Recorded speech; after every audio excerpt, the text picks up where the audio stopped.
धतूरे का जो पुष्प है उसको दो जगह पर समर्पित किया जाता है। दो जगह, एक धतूरे का पुष्प जहां भगवान शंकर का जल चढ़ाने जाते हो, पूजन करने जाते हो, स्मरण करने के लिए जाते हो, वहां अशोक सुंदरी वाली जगह पर धतूरे को, फूल को समर्पित किया जाए। एक दूसरे नंबर का धतूरे का जो फूल होता है, दो फूल जब हम समर्पित करने जा रहे हैं तो एक अशोक सुंदरी वाली जगह पर, फूल का जो मुख होता है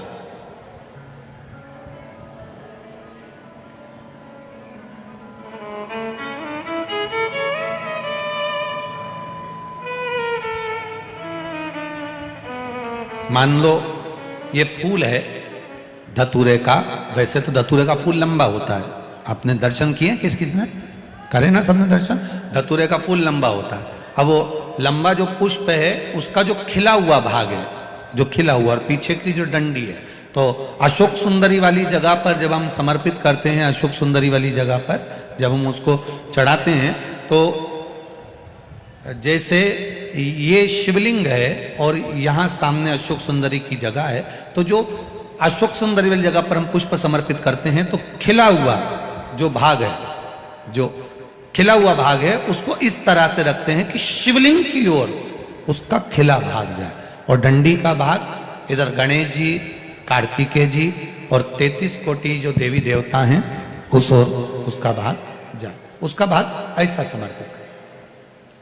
एक दूसरा, शिवलिंग पर जब हम धतूरे का पुष्प समर्पित करते हैं, शिवलिंग पर जब हम धतूरे का पुष्प समर्पित करते हैं तो उस फूल का खिला हुआ जो भाग होता है उसका मुख हमारी ओर होना चाहिए, अर्थात डंडी का मुख जब शिवलिंग पर चढ़ाएंगे तो डंडी का मुख उधर हो और खिला हुआ भाग हमारी ओर। बहुत अंतर है महाराज, जैसे बेलपत्री चढ़ाते हैं तो बेलपत्री चढ़ाते समय डंडी का मुख अपने ओर कर लेते हैं, पत्तियों का मुख उधर कर देते, तो खिला हुआ जो भाग है वो हम अपनी ओर रख लेते हैं। अब कनेर का पुष्प इससे विपरीत में चलता है,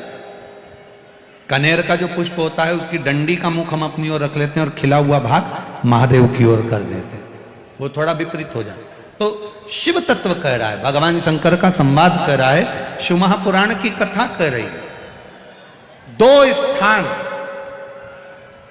धतूरे के पुष्प को समर्पित करने के लिए दिए, कौन कौन सा स्थान है?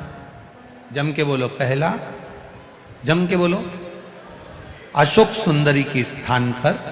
खिला हुआ भाग कहां होना चाहिए? महादेव की और डंडी का भाग जहां 33 कोटि देवता हों, गणेश जी, कार्तिकेय हों, उस ओर हो। और दूसरा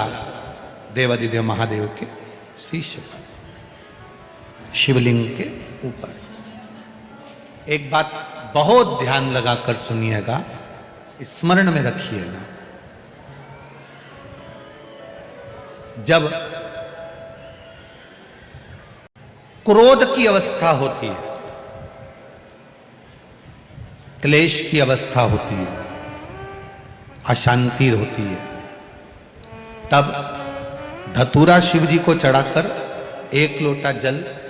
अवश्य चढ़ा देना चाहिए। लगभग 20 से 25 मिनट लगते हैं, पर अगर हमने दिल से धतूरा चढ़ाया और 1 लोटा जल धीरे धीरे धीरे धीरे देवाधिदेव महादेव को समर्पित करना प्रारंभ करा तो घर में से क्लेश, अशांति, क्रोध अपने आप धीरे धीरे शांत होना प्रारंभ हो जाता है।